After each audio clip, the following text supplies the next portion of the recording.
Cases of domestic violence are increasing and concerted efforts are needed from all stakeholders to stop this.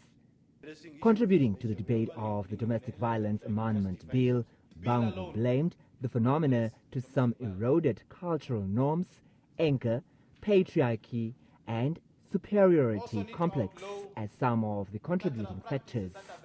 Cultural factors is also one.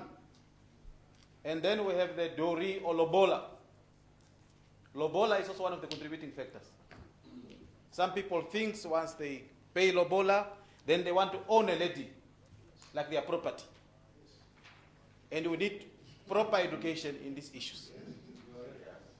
I'm not saying that paying Lobola is wrong, but proper education is needed. That we don't have, you can't own another person. Every human being is independent. Drug and alcohol abuse is also one of the contributing factors. Now, in addressing domestic violence, we need a multi-sectoral approach. This bill alone will not address domestic violence.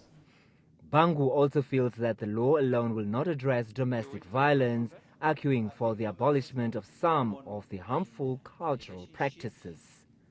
He further called for paternity tests to be made affordable so that men can know their parenthood to a child at an early stage.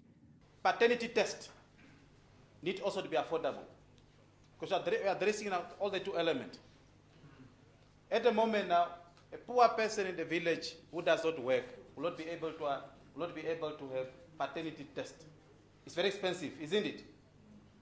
Perhaps maybe in one way to address this issue, paternity test should also be affordable. It should be very much cheap.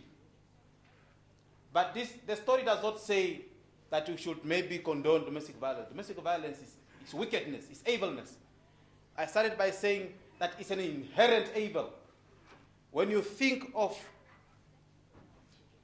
exerting your power over another person who is weak, that's wickedness, that is satanic. There's no justification for domestic violence. Whether it's against a man, whether it's against a woman, it's just wickedness. Bangu cited an example of certain men who raised 2 children and took them through education up to tertiary level, and only after that the biological father came to claim them.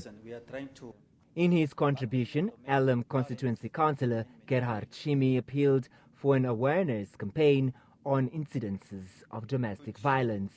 Shimi says most men suffer in silence in fear of being mocked and ridiculed for reporting such cases with the police. That fear can also kill the society. Because you always question yourself, if I go and report this one, probably this man or this woman or this family or this somebody, how are they going to say against me? But you want to do that with a reason to protect somebody whom you observe is suffering. Let's be on our own decisions. Not think about what others are going to say against you. But so long you are going to do it in a form of a good intentions to make sure that to make sure that we combat the domestic violence. Debate on the bill continues in the House.